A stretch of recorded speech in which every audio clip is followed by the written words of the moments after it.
This is brand new to my channel, so if you guys are unaware, Alveus Sanctuary, founded by Maya, they have 24/7 live cameras, as you just saw, like this bottom left one moving to find their animal. Huge, huge. But we're here. I came across, and I'm trying to find stuff to like react and watch. So I came across this. Anyone can be a wildlife ambassador. Looking at this dude's shirt, San Diego Zoo Wildlife Alliance, I think, is on his shirt. I'm gonna jump straight into it, man. Oh, so my speakers and not my headphones. There we go. Okay, it didn't switch. It did switch. What is happening? Marco Went. So I am There we the go. wildlife ambassador, or think of it like the spokesperson for San Diego Zoo Wildlife Alliance. How Alliance, did yeah. your journey into conservation begin? You know how it began was actually as I was 6 or 7 years old, and Okay. my mom bought me little baby chickens for the first time, and I was so excited. And I made a little habitat for them in the yard, and then I remember looking out my kitchen window, admiring my baby chickens, Oh, and then no. yeah, all of a sudden, a Cooper's hawk flew down, started chasing my little babies. Now Yeah. for a hot second, I'm like, oh no, my baby chicks, rightly so. But then instantly in my brain, the neurons started firing, like, what is that bird? Like, tell me more about this bird. And from then on, a raptor lover for life. Did you always know that you wanted to be a conservationist? Never. Out of high school, it was either going to be theater or Okay. animal work, and I had Yeah. no idea. Uh-huh. And so I got a job when I was 16, a summer job here at the safari park, working with a little Okay, so you got a summer job, 16 years old, here at the safari park in San Diego. No idea. Uh-huh. And so I got a job when I was 16, a summer job here at the safari park, working with a little parrot called the lorikeet. And then one day there was a position for, then it was called the bird show. And at the time the title was Okay. animal trainer. And I remember applying for it, and it was on stage, and I thought, this is the best of both worlds. I get to be on Right. stage, communicate something to people, be passionate about something, and also work with wildlife. So that's how. Wow. How things aligned for this man. How things have aligned for this man. Oh my God. It started for me here at the safari park. Imagine Okay, being man. Know that you wanted to work here. Here in particular, I mean, we walked around, right? It's a no-brainer. But here. being the local that I am, it's my Facts. family. They're from. Facts. I visited the San Diego Zoo literally this year. Insane, man. That zoo is absolutely insane. I'm gonna get emotional, man. People. I'm And gonna so get my mom came emotional. up, my father separately. They met here in San Diego, and they had me. And I'm the first generation born here in the United States. At the time, and maybe even today, wasn't very popular being an immigrant or being of Mexican origin. And so there was a time in my life where I fought about awareness, and I didn't see people being presented like me, people with brown skin. I'm also part of the queer community as well, not only the Latinx community. And learning English, I was watching TV, cartoons, animal shows with Joan Embry, and I never saw a person like me here before. And then when I started working here and also visiting as a child, the one time he came, I just felt the need to be part of this, like I gotta. That right there. That right there. I feel the need to be a part of this. This last week has been such an emotional wreck. If you guys have seen my previous clips, watching and reacting to Maya and the whole Alveus Sanctuary stuff that has happened in the past week or so, the emotions are so high with me. I just turned. I'm fucking. God damn it! I'm not gonna say that. I just had my birthday this month, right? When I was 19, 20 years old, out of high school, I really, really wanted to be a part of this. Like, somehow be a part of the animal wildlife environment. When I was 19, 20 years old, did some research, saw that you needed some sort of degree. So I lost all of my motivation, got so discouraged, and I never pursued anything because I'm terrible in school. I did terrible throughout all of my school years. So once I learned, and I didn't know any better back then, I didn't know any better. I was immature, blah, blah, blah, this, that, and the third. Once I saw that you needed a degree, I just kind of shoved that deep down into me, and ever since then, in the back of my head, I've always felt like a failure because I never took the chance. I never took that step in pursuing what I truly wanted in my life, right? Um, ah, this is my second time saying that out loud. Oh,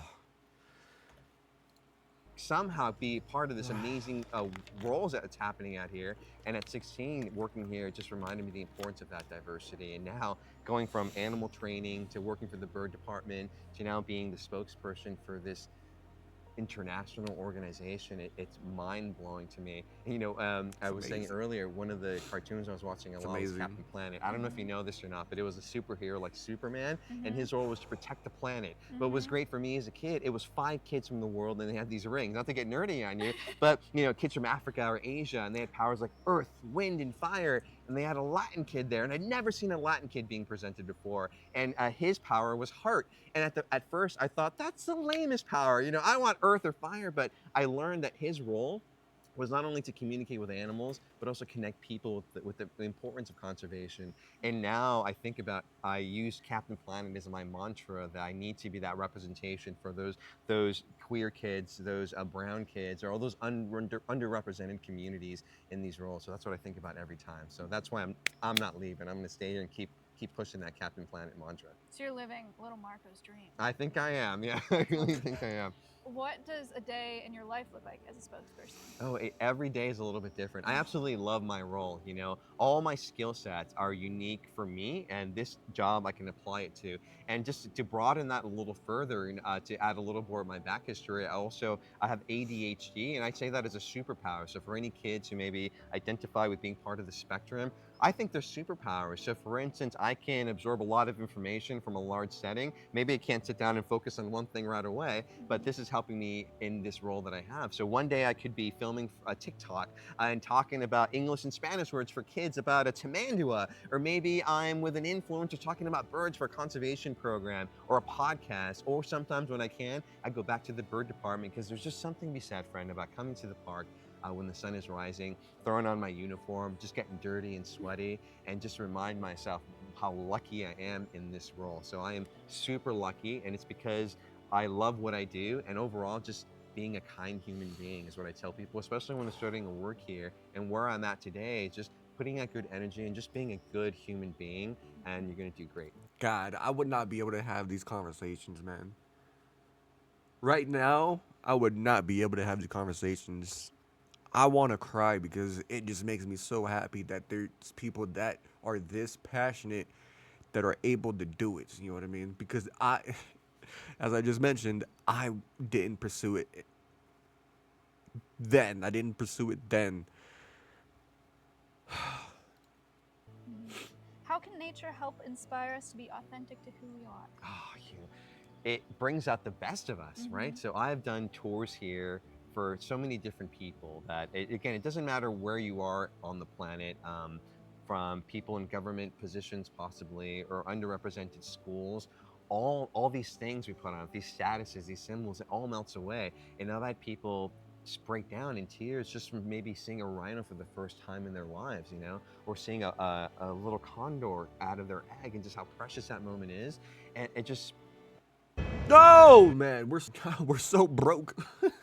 All right, moving So on. all of us, there's no borders, no colors, no nothing. All nature, all of us, all together, we're all connected to it, and it's just a no-brainer for me that I think it does bring out the best of us, right? And even right now, like I'm feeling the cool wind in my back and the sun on your face, even, and all these senses that we can all appreciate, and it just knocks away all those artificialness, I think, in our society, right? That we're all connected to this, no matter who you are. Yeah. I watched one of your Instagram reels recently, and you talked about the diversity of nature, and you mentioned that today too. That there's so much diversity in nature, and there's so much diversity in us. I can't stress that enough. Diversity in so many aspects. I mean, just wildlife conservation alone, genetic diversity, as you and I both know, is essential. Which is why we have the frozen zoo at Beckman to to protect this genetic diversity from species that are disappearing, like the Mongolian wild horse, also known as Przewalski's horse as an example, or the white rhino, or species of oak trees that we're trying to protect here.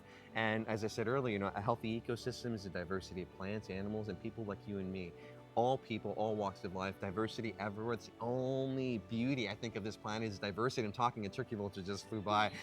Just all of us interconnected, from a turkey vulture to a rhino to Max, the cockatoo that's squawking out right now. We're all connected in this big, beautiful planet, right? So celebrate diversity and celebrate the amazing organism that you are. So how can people get involved in conservation? Yeah, and there's many. This, I was going through the bottom of here, and this is what I really wanted to get into here. It's a very short segment.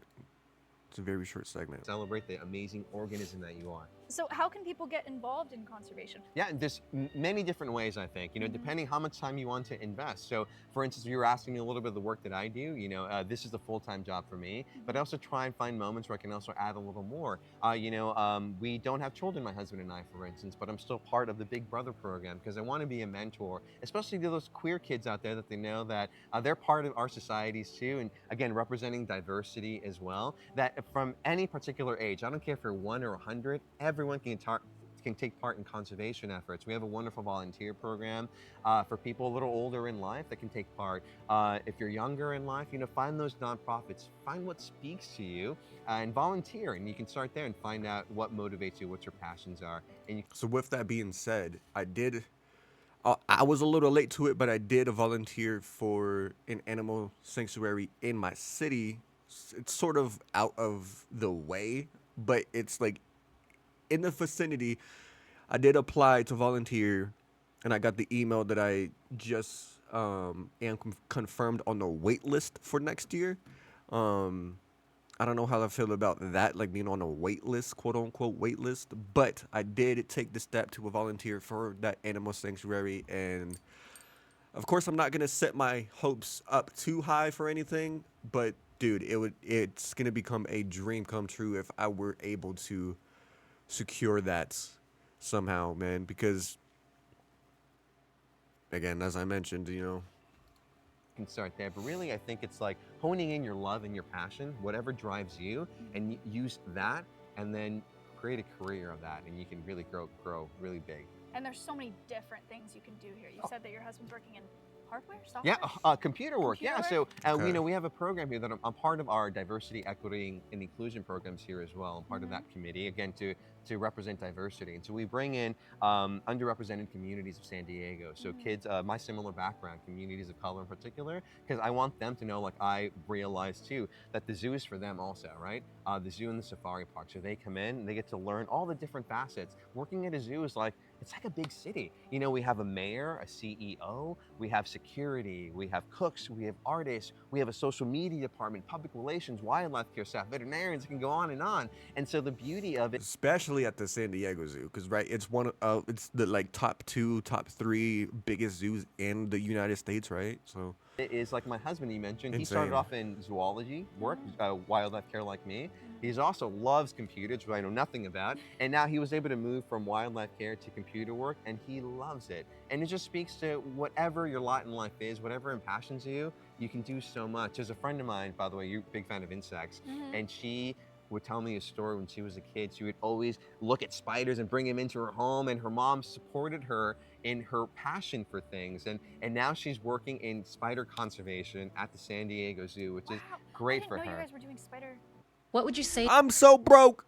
Friend, Oh that's my probably gosh. another episode for We us. can't leave. Our Spider Conservation Center is Spider Conservation epic. Center? Yes, exactly right. Yeah, so we do work She had no idea. tarantula species. We have a wonderful place called the Wildlife Explorers Base Camp where kids can get up close and Yes. personal with insects, right? So, and just one of so many different examples. And you know what that was? It was a parent supporting their child for their passion. As easy as that. Yeah, that's awesome. Well, the last question that I had was, what can you do in conservation besides zookeeping? But we just talked There about is that. so much,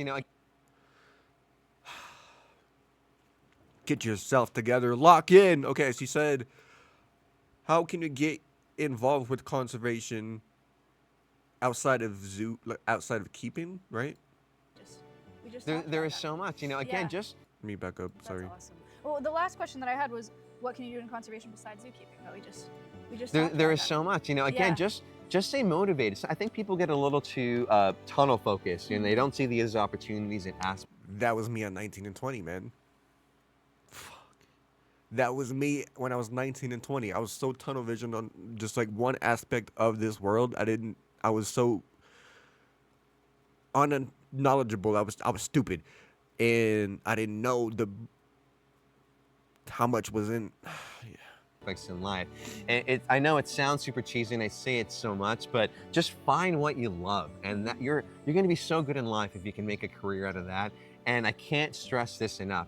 Be a kind human being, right? So just put out good energy out in the world and we're going to go so far. A little thing from, and not a little thing, but the Condor program as an example, epic. And it's helping out so many different communities around the world, but people as well. And people, for instance, my partners in Mexico, and they're so proud of the animals they have down there, like the thick-billed parrot, the in Spanish Berrino peninsular, the peninsula pronghorn, the California condor. These are the monarch as well, by the way. These are programs we're working together to really bring up the native plant life and animal life in those areas, but also the people, right? And again, conservation is always with human beings. So there's so much work we can do here that's going to help out communities worldwide. Very cool. And it's for everyone. And it's for everyone, right? Love Exactly. it. No borders, one big, beautiful planet, right? That we all got to work together. Love it. Excellent. Is there anything else that you want to? Yeah, as I said earlier, I just always stress to human beings, especially kids today. There's so much going on in communication, social media. I'm guilty of doom scrolling on TikTok as well. But just remember that there's really good people out there, good work being done. It's funny you actually said that. So I have two phones. Right? I have this one was my previous phone, the Google Pixel 7 Pro. Then I got the S25 Ultra as my main phone now.